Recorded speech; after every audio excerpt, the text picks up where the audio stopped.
Selamat siang, pagi, atau sore Ibu Erin. Kali ini nama saya Niko Samujaya, absen kelas 11 AKL 1. Kali ini akan mempresentasikan tentang resensi buku. Saya meresensikan buku ini Bu, Annie Over Hills dan pertama judul buku. Judul buku ini adalah Annie Over Hills. Data bukunya itu yaitu satu. Judul bukunya Annie Over Hills, pengarangnya itu D.Y. Luna.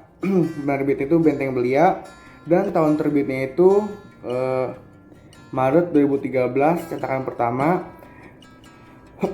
Tebal buku itu 268 halaman dan pembukaannya. Oke.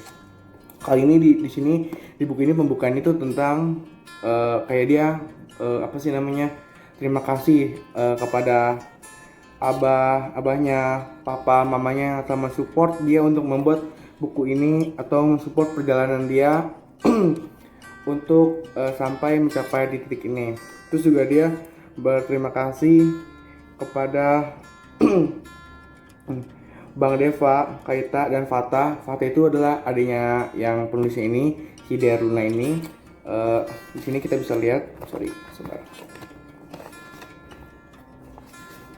Ini ya tulisannya, big thank you, big thank you. Nah, dia kayak mengucapkan juga kepada Allah, karena Allah Bapa Maya, pokoknya yang sudah terlibat dalam membuat buku ini, yang mensupport juga dia. Terus juga dia kayak mengucapkan minta maaf kalau misalnya ada nama-nama teman dia yang tersebut di dalam buku ini. Nah. Terus prestasi dia adalah mempunyai atau bisa membuat buku ini dan mempunyai blog sendiri, kayak fanpage sendiri lah, dari Luna, blogspot.co.id. Nah itu dia. Terus juga dia mempunyai sebuah karya yang lain seperti ini, salah satunya Annie Over Hills, My Wedding Dress, 11 Tiramisu, The Salad Day. Udah. Dan apa sih yang menjadi kekhasannya si Daruna ini atau penulisnya itu yaitu dia yang menjadi kekhasannya itu adalah gaya tulisannya itu yang gampang dimengerti itu. Terus yang kedua itu dia itu pokoknya kalau nulis sebuah buku itu pokoknya tentang kayak persahabatan atau enggak tentang travel kayak ke Jepang atau kemana-mana gitu. Pokoknya yang berhubungan dengan kehidupan sehari-hari. Uniknya apa sih buku ini? Uniknya buku ini adalah kayak buku ini itu uniknya dia itu penulisnya si Daruna itu belum pernah pergi ke Paris mana-mana, tapi dia udah bisa bikin buku seperti ini. Beda sama yang lain, mungkin penulis-penulis lain sudah mempunyai imajinasi karena dia sudah pergi ke luar negeri, tapi si Daruna ini belum, tapi dia bisa kayak langsung imajinasi, seperti ini seperti itu Bu. Terus temanya itu tentang perjuangan, perjuangan seorang anak pokoknya. Ntar kita lanjut di sinopsis ya. Terus kelebihan novel ini adalah novel ini menyajikan alur cerita yang mudah dipahami dan menarik untuk dibaca. Dan bahasa yang digunakan novel ini adalah ringan, bahasa sehari-hari. Terus tokoh serta penokohan terdapat dalam novel ceritakan sangat baik sehingga terbawa oleh suasana dalam novel ini. Oke. Dan pasti kalau misalnya ada kelebihan pasti ada kekurangan dong ya. Kekurangan novel ini adalah kan temanya fashion. Jadi dalam novel ini terkadang kayak kita banyak yang nggak tahu kayak apa sih itu scarf ada yang buat leher atau cardigan atau buat yang nggak tahu. Terus juga di sini ada sinopsisnya adalah Zenlike Aklia Armijaya yang kerap dipanggil Z adalah lulusan akademik fashion academic designer yang kini mengelola salah satu fashion blog yang terkenal. Entah mengubah keajaibannya atau memang sudah hokinya, dia itu dapat kesempatan magang di Casablanca. Casablanca itu kayak tempat orang-orang yang fashionable, yang kayak wah gila nih fashion banget pokoknya gitu. Nah terus dia itu langsung nyiapin lah pokoknya kontak, kamu langsung ya magang di Casablanca, Paris segala macem, karena mungkin dia beruntung atau Dewi Fortuna menyertai dia, I don't know. Terus dia pokoknya gitu, terus dia langsung kemas-kemas, bawa sepatu kulit milik dia, jaket denim dan lain-lain. Dan sampailah dia di New York. Nah, sampai di New York, dia bertemu dengan John, fotografer tampan yang sangat ramah padanya. Secara detail memperhatikan penampilan, misal nih, wah kamu kurang cocok nih sama kamu. Seperti itu contohnya. Saat sampai di apartemen miliknya, Z bertemu dengan Debian, teman satu love-nya. Love itu kayak satu loteng lah gitu, anggapannya kalau di Indonesia, yang baik, mau mengajaknya berjalan keliling New York. Setelah tiba, Z telah berada di Casablanca, kantor orang yang menentukan tren di sana, di dunia fashion. Jadi dia kayak nemuin satu orang yang emang ngedesain baju dari Casablanca, yang pokoknya berpengaruh banget di dunia fashion seperti itu. Yaitu adalah kantor Natasha Faye. Hadir pertamanya Z disambut oleh Tora, direktur personal dari Casablanca. Dia mengenalkan Z pada Natasha Faye. Natasha Faye lalu menjelaskan pada orang-orang di balik Casablanca. Georgie, dia adalah desainernya untuk Casablanca. Desain utama Jana adalah aksesorisnya kayak misalnya kalung, gelang, atau cincin. Terus juga dia ada si Michael itu adalah junior designer. Jadi yang tadi dua itu udah senior. Si Tora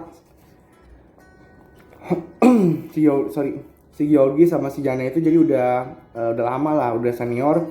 Terus si Michael itu junior, dan juga Derby, teman satu love-nya yang juga bekerja di sana. Natasha Faye lalu menerangkan list harus dikerjakan selama magang di Casablanca. Kerjaan di sana atau kerjaan si Faye itu cukup baik. Hubungan antara Natasha Faye dengan Jana tadi adalah dan baik. Masalahnya hanya pada Jana. Sejak Z mengoreksi pilihannya, Jana itu membencinya. Ilik-ilik dunia kerja fashion dirasakan oleh Z di Casablanca. Belum lagi rasa jatuh cinta pada Josh. Semua lilik diselesaikan Z dengan begitu baik dan tepat, mulai dari fashion, runway, fashion collaboration, dan banyak lagi. Waktu yang sangat ditunggu acara launching Fête atau Winter College. Winter College itu kayak ini loh, musim dingin, koleksi musim dingin. Nah seperti itu.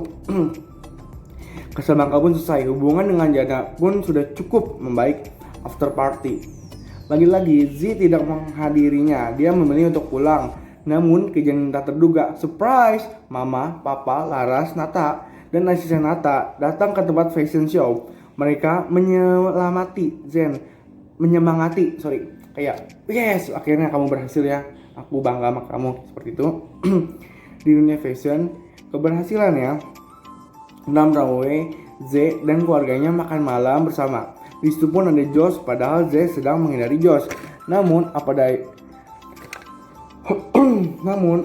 Josh yang sedang menghindari Josh. Namun apa daya Z yang sedang menghindari Josh. Padahal Z sedang menghindari Josh, namun apa daya Z untuk menolaknya. Akhirnya happy ending diperoleh oleh Z dan Josh, seperti itu. Dari sinopsisnya, saran, dan kita akan masuk ke saran. Sarannya itu menurut saya sampul depannya lebih menarik, dan gambar, dan mungkin kalau misalnya ada mungkin seperti fashion yang cardigan, kita nggak tahu, atau hoodie lah.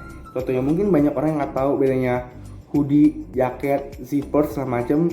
Jadi mungkin di sininya bisa dikasih tahu misalnya nih, hoodie, oh seperti ini. Jadi penonton juga, pembaca juga tahu, oh hoodie ini seperti ini bentuknya, ada ininya, seperti itu.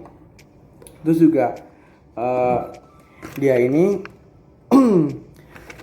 penting untuk siapa sih? Dia ini penting untuk remaja ataupun dewasa, karena novel ini mempunyai kayak mengasih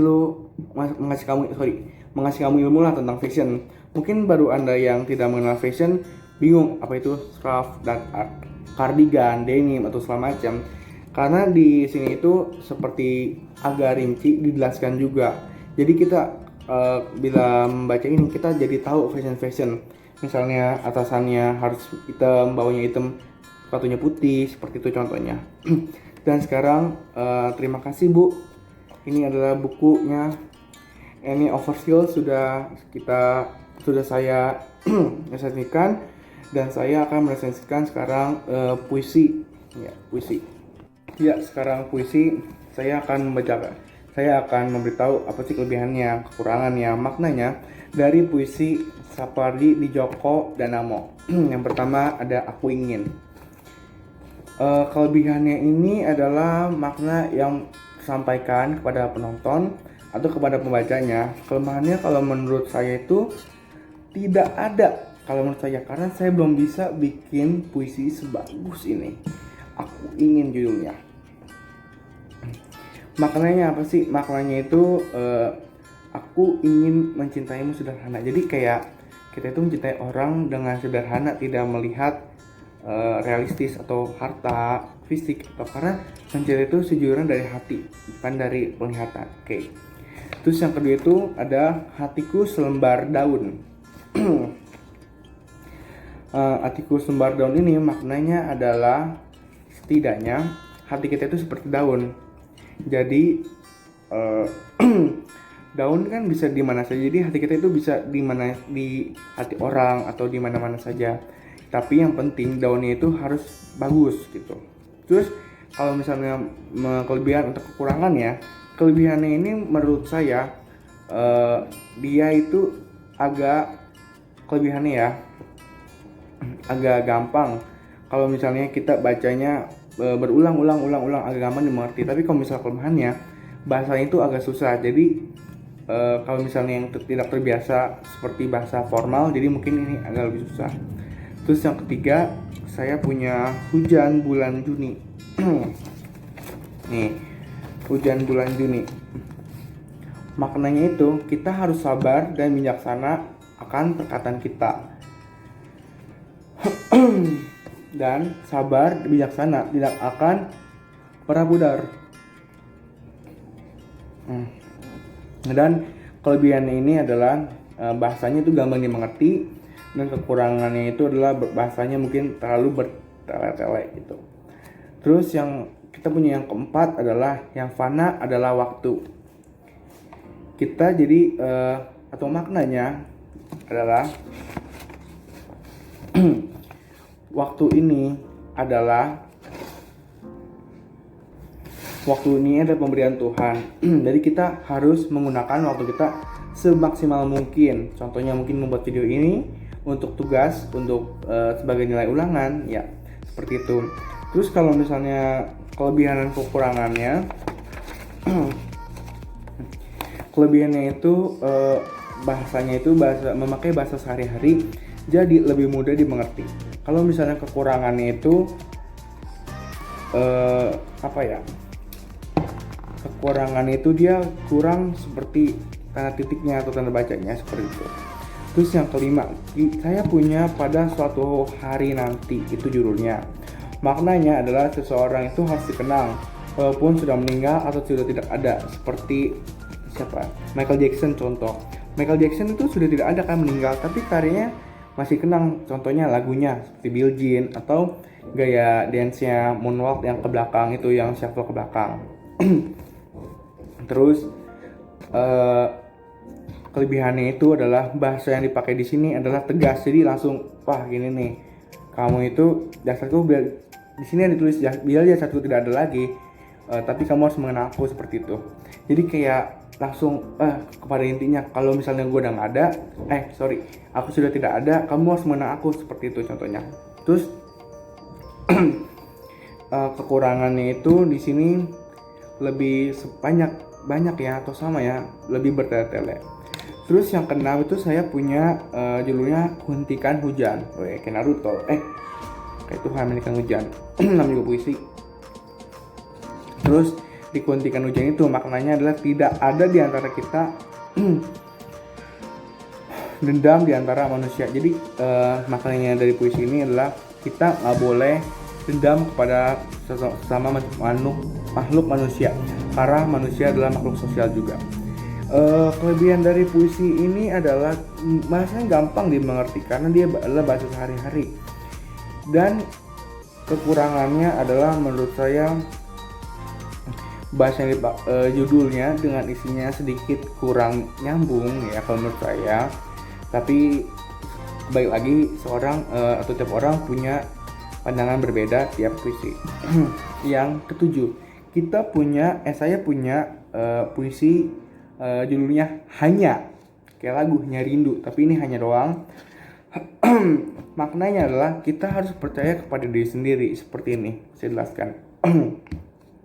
Misalnya orang sudah tidak percaya kepada kita karena kita bohong. Misalnya kita bilang besok guru ini nggak masuk. Misalnya contoh, sekali kita bilang contoh ya, misalnya seperti itu. Terus teman kita nggak percaya karena kita sering bohongin gitu, seperti itu. Emang kita sering iseng kan, misalnya kita orangnya kita sering bohongin, guru ini emang boleh nggak masuk tapi besoknya masuk. Nah kalau misalnya sudah seperti itu, misalnya satu kelas tidak percaya, siap lagi yang mau percaya sama kita selain diri kita sendiri. Akhirnya besok juga misalnya gurunya beneran nggak masuk, emang misalnya ada rapat atau ada izin, dia akan percaya, oh ya ternyata omongan dia benar gitu. Kalau misalnya kita ngomongin kelebihan dan kekurangan, kelebihan dari puisi ini adalah kelebihannya itu adalah bahasa yang dipakai sama dia sehari-hari, dan kekurangannya itu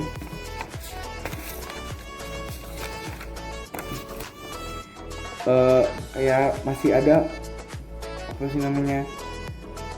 makna-makna yang mungkin kita masih agak kurang mengerti, seperti itu. Yang ke-8,